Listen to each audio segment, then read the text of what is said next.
Hello everyone, I welcome you all. तो ये हमारा थर्ड लेक्चर है हिस्ट्री का। हम advent of the Europeans in India पढ़ रहे हैं। ठीक है, हमने पोर्तुगीज पिछले दो लेक्चर्स में कवर किया है। अब इस लेक्चर में हम क्या करेंगे भैया, डच कंप्लीट कर लेंगे। ठीक है, अब डच के बारे में ज़्यादा कुछ है नहीं भैया, बहुत सी फैक्चुअल सी इन्फॉर्मेशन है जो आपको याद रखनी पड़ेगी सिर्फ। ठीक है, और एक दो वॉर के जो कौन सी वॉर हुई थी बेसिकली वही ध्यान में रखना है, बाकी कुछ है नहीं इसमें ज़्यादा। ठीक है, तो जल्दी लेक्चर खत्म हो जाएगा। चलो फिर शुरू करते हैं।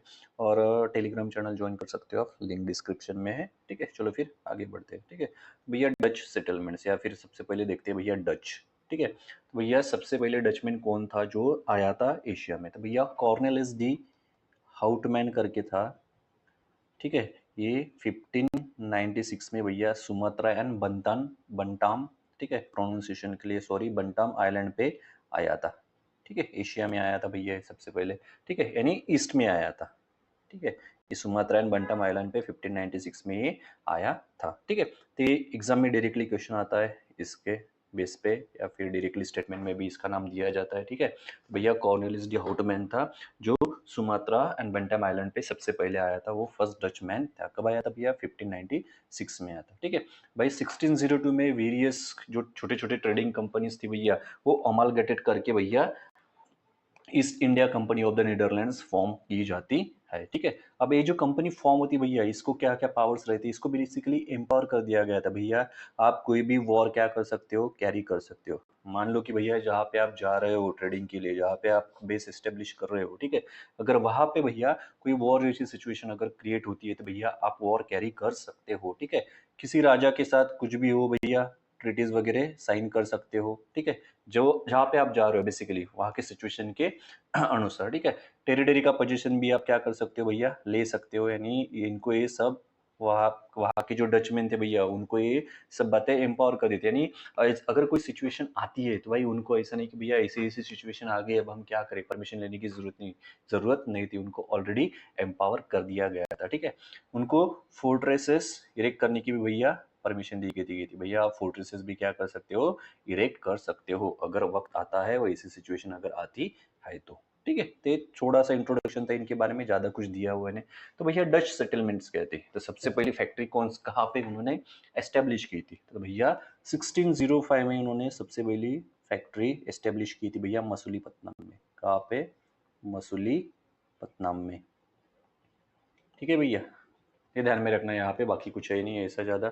ठीक है, और भैया इन्होंने क्या किया था, जैसे देखो 1683 में क्या होता भैया कि गोवा को कैप्चर किया था भैया मराठास ने। कहाँ से? पोर्तुगीज से। ठीक है, तो सेम भाई उसी तरह जो नागापट्टनम है उसको डच ने कैप्चर किया था पोर्तुगीज से। ठीक है, अब नागापट्टनम क्या है भाई, ये आप मुझे कमेंट सेक्शन में बताओ। ट्रेडिंग सेटलमेंट थी या मिलिट्री एस्टेब्लिशमेंट थी? या आप मुझे क्या करो भैया, यहाँ पे कमेंट सेक्शन में बता दो। तो नागापति नाम को भैया क्या किया था, एक सेकंड दे दो दोस्तों, जस्ट अ सेकंड।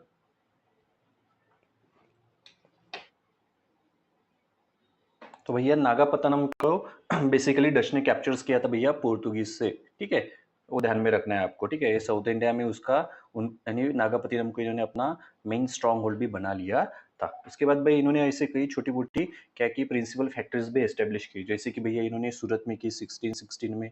ठीक है, उसके बाद बिमली पत्तनम में की भैया 1641 में। उसके बाद भाई कराईकल में की इन्होंने 1645 में। इसके बाद चीनसुरा में की थी भैया 1653 में। ठीक है, फिर बैटल भी होती है, बैटल ऑफ चिंसुरा करके। ठीक है, बारानगर कसीम नगर में भी की थी भैया, बालासोर पटना और नागापट्टनम में भी की थी भैया 1658 में। ठीक है, नागापट्टनम किससे कैप्चर किया था भैया इन्होंने कैप्चर किया था भैया पोर्तुगीज से कैप्चर किया था। ठीक है, बाकी जो भी फैक्ट्रीज है आप पढ़ सकते हो, आपके बुक में दिए गए हुए पूरा फैक्चुअल पोर्शन है, ज्यादा कुछ है ही नहीं। ठीक है, अब देखो भाई ये आ तो गए भैया, लेकिन ये क्या एक्टिविटीज करते थे भैया? तो बेसिकली भैया ये इंडिगो मैन्युफैक्चर करते थे। कहाँ पे करते थे भैया? यमुना वैली से। ठीक है, और सेंट्रल इंडिया। ठीक है, उसके बाद भैया टेक्सटाइल एंड सिल्क कहाँ से लेते थे भैया? ये टेक्सटाइल एंड सिल्क, ये टेक्सटाइल एंड सिल्क लेते थे भैया बंगाल से, गुजरात से एंड कोरोमंडल से। ठीक है, उसके बाद भैया सॉल्ट पीटर, प्रोनाउंसिएशन के लिए सॉरी, ये बिहार से लेते थे भैया। एंड ओपीएम एंड राइस भैया ये गंगा वैली से लेते थे। ठीक है। तो बेसिकली ये सभी एक्टिविटीज ये कैरिड आउट करते थे हमारे इंडिया में, ठीक है। तो भैया क्या करते थे, तो इंडिगो मैन्युफैक्चर करते थे भैया यमुना वैली से भैया एंड सेंट्रल इंडिया से। उसके बाद भाई टेक्सटाइल एंड सिल्क कहाँ से, बंगाल, गुजरात एंड कोरोमंडल से भैया। जो भैया सॉल्ट पिट्रे है वो भैया बिहार से। ओपीएम एंड राइस भैया गंगा वैली से क्या करते थे, कैरिड आउट करते थे, ठीक है। अब भैया इसी समय में क्या होता है, जब डच आते हैं भैया, इसी समय में भैया हमारे जो ब्रिटिशर्स है उनकी भी एंट्री क्या हो जाती है भैया, हमारे इंडिया में हो चुकी रहती है, ठीक है। अब देखो भैया एंट्री हो गई है, ठीक है, दोनों भी नए हैं भैया। पोर्तुगीज तो ऑलरेडी वेल एस्टेब्लिश थे भैया, ठीक है, और वो डिक्लाइन भी हो रहे थे अभी, ठीक है, जैसे जैसे आगे बढ़ते हैं। तो बेसिकली क्या होता है भैया, अब डच और ये जो ब्रिटिशर्स हैं इनकी भाई शुरुआत थी, और इसी शुरुआत के दौर में भैया इनके बीच में राइवरली चालू हो गई ट्रेड को लेके, ठीक है, यानी कमर्शियल राइवरली भैया इमर्ज हुई डच एंड ब्रिटिशर्स के बीच में, या फिर आप कर सकते हो डच एंड एंग्लो के बीच में, एंग्लो डच राइवलरी जिसे कहा जाता है, ठीक है। लेकिन भैया ये जो कमर्शियल राइवल थी ना भैया, जल्द ही किसमें बदल दी गई भैया, ये ब्लडी वॉरफेयर में बदल गई भैया, यानी खूनी बहुत मारकाट हुई थी भैया, ठीक है। तो भैया जो ईस्टर्न ट्रेड में भैया जो ब्रिटिशर्स का बढ़ता दबदबा था भैया, वो बेसिकली जो डच के कमर्शियल इंटरेस्ट है भैया उसको हार्म कर रहा था, सीरियस चैलेंजेस पोज कर रहा था, ठीक है। तो बेसिकली क्या होता है, अगर सीरियस चैलेंजेस अगर पोज कर किए हो रहे थे इंग्लिश के वजह से, तो क्या करेगा भैया, कुछ ना कुछ तो भाई कोई ना कोई तो उंगली करेगा। तो भैया डच ने भी ऐसी उंगली कर दी भैया, ठीक है। और ऐसी उंगली करने के बाद भैया क्या होता है कि ये जो एंग्लो डच राइवल थी भैया वो इंडोनेशिया में भी पहुंच जाती है, ठीक है, यानी इंडोनेशिया में भी ये डच के कुछ सेटलमेंट्स थे, ठीक है, ब्रिटिशर्स के भी थे भैया, वहां पे पहुंच जाते हैं। एक प्लेस है इंडोनेशिया में प्रेजेंट डे में, अम्बोइना, अम्बोइना, यहाँ पे ये राइवरली भैया उभर जाती है, ठीक है, बहुत ज्यादा, ठीक है। तो भैया ये अम्बोइना जो प्लेस है भैया, ये भी पोर्तुगीज ने बेसिकली इस डच ने पोर्तुगीज से कैप्चर किया था। कब कैप्चर किया था भैया, 1605 में कैप्चर किया था, ठीक है, ये ध्यान में रखना है आपको। नागापत्तनम भी क्या डच ने पोर्तुगीज से क्या किया था भैया, कैप्चर किया था। और अम्बोइना जो है भैया वो भी पोर्तुगीज से डच ने क्या किया था, कैप्चर किया था भैया। अब देखो भाई उंगली करना चालू हो गया था, उंगली करना चालू हो गया था, तो बेसिकली क्या होता है भैया, थोड़ी बहुत जो अम्बोइना प्लेस पे क्या होती है भैया, जो राइवरली उभरती है तो कॉम्प्रोमाइज के साथ भैया ठंडी पड़ जाती है। चलो भैया कि हम मान लेते हैं कि आप अपना देखो हम अपना देखो, ऐसी दोनों भी पार्टीज क्या कर लेती है भैया, मान लेती है, ठीक है। तो कॉम्प्रोमाइज हो जाता है भाई 1667 में, और दोनों भी अपने रास्ते चल पड़ते हैं, यानी अपना अपना काम देखने लगते हैं, ठीक है। तो बेसिकली ये इंडोनेशिया में जो अम्बोइना प्लेस है ना, उसी दरमियान देखो मैं बताता हूँ, यहाँ पे ये इंडिया है, यहाँ पे ऐसा इंडोनेशिया है भैया। तो यहाँ पे चल रहा था अम्बोइना, मान लो, ठीक है, ये अम्बोइना, जस्ट इमेजिन, ठीक है, हमें कुछ करना नहीं है लोकेशन से। यहाँ पे उस राइवरली उभर रही थी भैया, और यहाँ पे 1667 में दोनों के बीच क्या हो जाता है भैया, ब्रिटिशर्स एंड डच के बीच में कॉम्प्रोमाइज हो जाता है और अपन अपने काम में लग जाते हैं, ठीक है। तो बेसिकली ये जो डच थे ना भैया, ये इंडोनेशिया में ज़्यादा इंटरेस्टेड थे, जो स्पाइसेस का ट्रेड है वहाँ पे, ठीक है, उसमें वो ज़्यादा इंटरेस्टेड थे, ठीक है। उन्हें एम्पायर बिल्डिंग में वगैरह ज़्यादा इंटरेस्ट नहीं था भैया, उनका मेन पर्पस था भैया कॉमर्स, ठीक है, और वो कॉमर्स के लिए जो भी कर रहे थे वो भैया ट्रेडिंग पर्पस के लिए कर रहे थे, उन्हें कुछ एम्पायर वगैरह बिल्टअप नहीं करना था, ठीक है। तो बेसिकली वो क्या करते थे भैया, ट्रेड को मोनोपोलाइज करते थे, जैसे कि ब्लैक पेपर एंड स्पाइसेस की ट्रेड को क्या करते थे भैया, डच जो है क्या करते थे, मोनोपोलाइज करते थे, ठीक है। कहाँ पे भैया, ये इंडोनेशिया में, कहाँ पे, इंडोनेशिया में। लेकिन भैया इंडिया में कौन सी ऐसी कमोडिटीज है जिनको ये बेसिकली ट्रेड करते थे डच, जिसमें ट्रेड करते थे, तो वो है भैया silk, cotton, indigo, rice and opium, ठीक है। ये क्वेश्चन में आ सकता है और आपको कंफ्यूज कर सकता है भैया, ब्लैक पेपर एंड स्पाइसेस, ये जैसे कि silk, cotton, rice, indigo and opium, ठीक है, एग्जाम में आ सकता है भैया, और डायरेक्टली क्वेश्चन आ सकता है, ठीक है।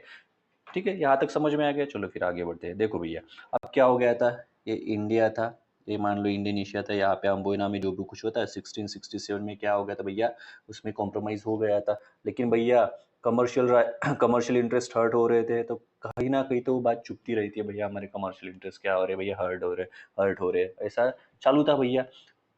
तो मैं इसे मान लो कि जस्ट इमेजिन कि भाई यहाँ से कोई शिप निकल रही है, तो इसने क्या किया, डच ने भैया यहाँ पे ब्रिटिश की शिप को क्या कर लिया भैया, धर लिया, पकड़ लिया, और यहाँ पे कुछ मार काट छाट-छूट हो गई होंगी, ठीक है। तो इस वजह से क्या हो गया भैया, ब्रिटिशर्स भी क्या हो गए भैया, फिर एक्टिव हो गए और उन्होंने भी बताया फिर रुको भाई अभी हम तुमको दिखाते हैं कि भैया ये मारकाट छाट-छूट क्या होता है। तो ठीक है, तो इस वजह से भैया क्या जस्ट इमेजिन, ठीक है, कुछ है ही नहीं इसमें ज़्यादा, आपको कुछ फैक्चुअल बातें ध्यान में रखनी है, इसलिए मैं ज़्यादा स्ट्रेस नहीं दे रहा हूँ यहाँ पे, ठीक है। तो भैया ब्रिटिशर्स भी क्या करते हैं भैया, फिर काउंटर अटैक करते हैं भैया और होता है भैया थर्ड एंग्लो डच वॉर।